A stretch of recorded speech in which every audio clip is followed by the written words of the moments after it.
Hi everyone, today I am comparing two really cool guitars. These are two of my favorite mahogany dreadnoughts I've had in recent memory. I always make the caveat whether something is my favorite kind of dollar for dollar or like overall.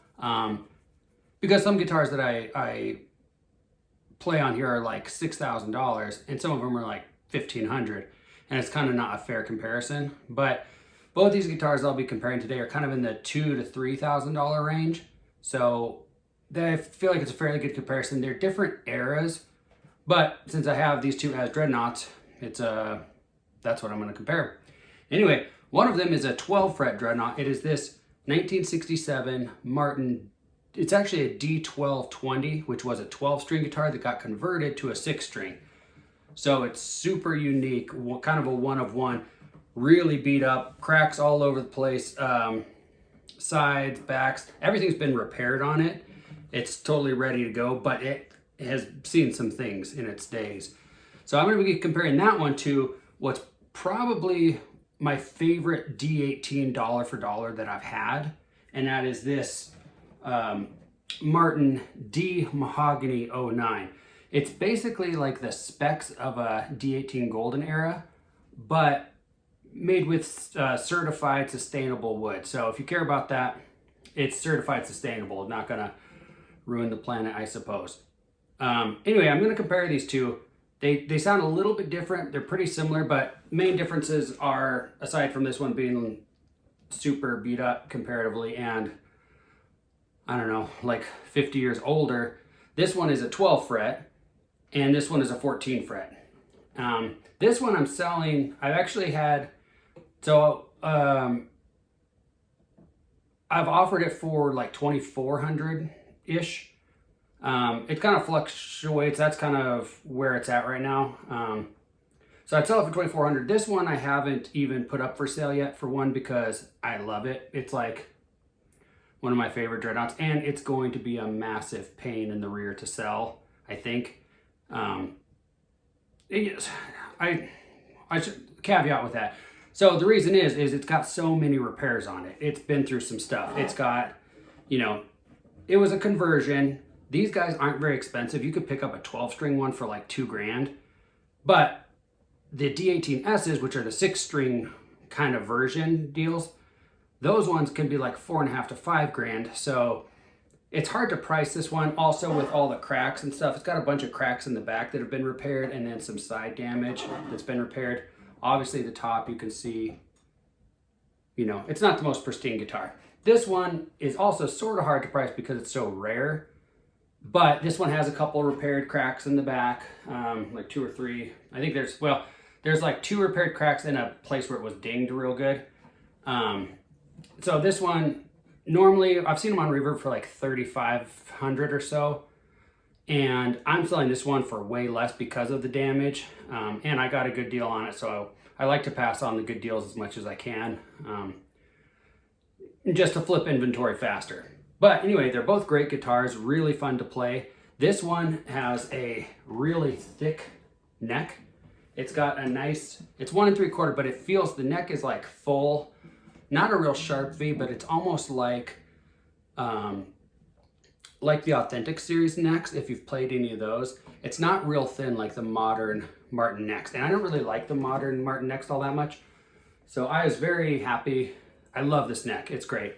And if somebody came along and really wanted to buy my 12 fret, I'd probably sell it just because that's what I do, or trade it for something really cool. And then maybe I would just keep this one, because this one's just a great all-around gigging guitar. It's got a K&K pickup already installed, kind of ready for the stage.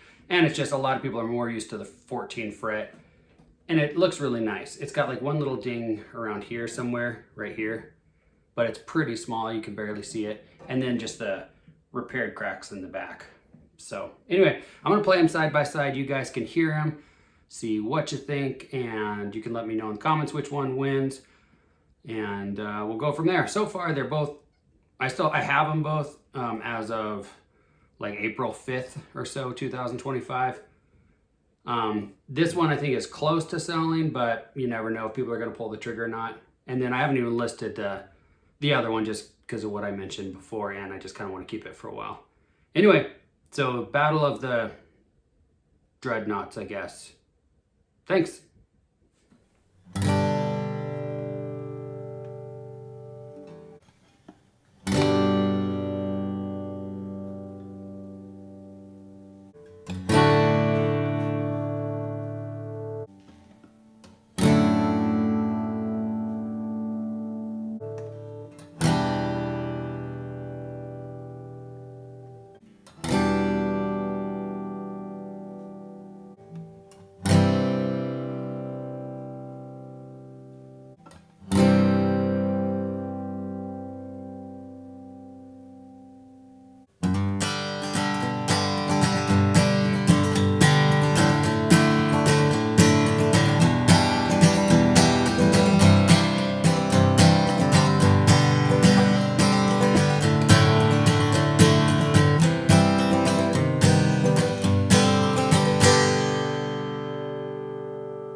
so that was the 1967 Martin D12-20 D-18s conversion, whatever you want to call this thing, compared to the 2009 Martin D Mahogany 09.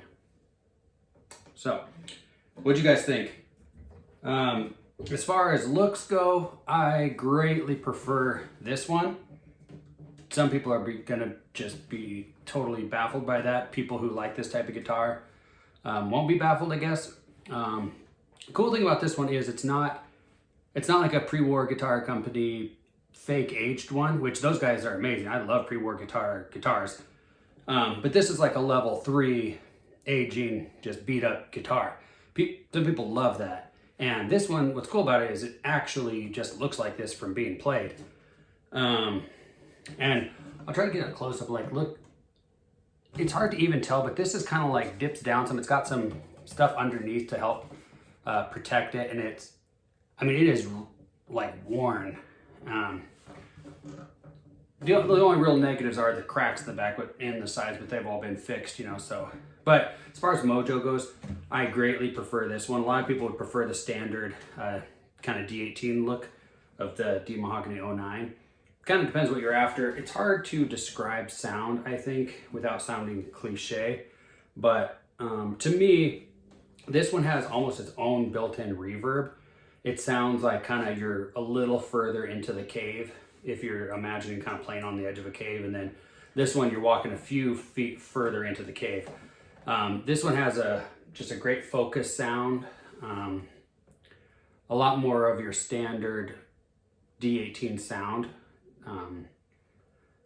And the other difference, this one is a 24.9 inch scale length, so it's kind of a short scale, where this one is the 25.4, 25 and a half inch scale length. So this 12 fret has a shorter scale length. I don't know if you could tell it from the video, but just a little more of the whole guitar fits in the frame when I was playing. The other one, it was about a half inch this way. So, but yeah, overall, they're both excellent guitars. If I had to just pick one, I would pick this just for the mojo and the kind of interesting factor. But like all my guitars, I'll probably eventually sell it and move on. I'm not listing anywhere because I don't want to deal with everybody just being like, 47 questions about the cracks and whatever. It's like, dude, just assume this guitar got drugged behind a truck, okay? If you're into guitars that have been drugged behind a truck, great. This one's awesome. If you're not into that, don't get this one. This one, significantly less expensive than I otherwise would be because of the couple cracks, but it's a much more or less pristine guitar, just a couple of cracks in the back and whatever. Does not seem like it's been drug anywhere. This one has been drug. So yeah, there you go. This one I would sell for like $2,400. Boop. This one, I'd probably list it for like $3,500 if I was gonna list it. So if anyone wants to just grab it because they think it's the coolest guitar they've ever seen, just send me a comment or find me on Instagram at BrotherDaveMusic and inquire about it. I'm probably not gonna put it for sale, at least for a while, just because I want it for my own personal guitar, but if someone wants to buy it, that's about what I have into it. So I'd be fine to move on and try another one. I'd really like someday to try a pre-war guitar company 12 fret, their 12 fret Dreadnought. So that's like one of the ones that are on my list to try that I haven't yet. But anyway, thank you so much for watching, everyone. I really appreciate it. If you made it this far, thank you so much. Let me know in the comments what you thought. And oh, one other thing. With both of them, when I put on the capo, I put on the 5th fret and the 7th fret. I didn't retune at all, and that was on purpose. For one, I put that on towards the end of the video, and so I didn't retune, for one, just to check the intonation to see how it sounds going up the neck if you capo it, and for two, just to see how well it stays in tune as you're playing it for a while. Just as if you were going to get this as a gigging guitar, it would make quite a bit of difference if you had to retune it every song versus if you could just leave it for a long time. So neither one of these, I played them both for about, 10 minutes. I'll edit it down quite a bit, and played it both for about 10 minutes before I put the capo on, didn't retune at all, and then just played both that all the way from the 5th to the 7th. So, if it's a little bit out of tune, that's why. I thought they both sounded really good considering that. And yeah, anyway, let me know what you guys think. Thank you so much.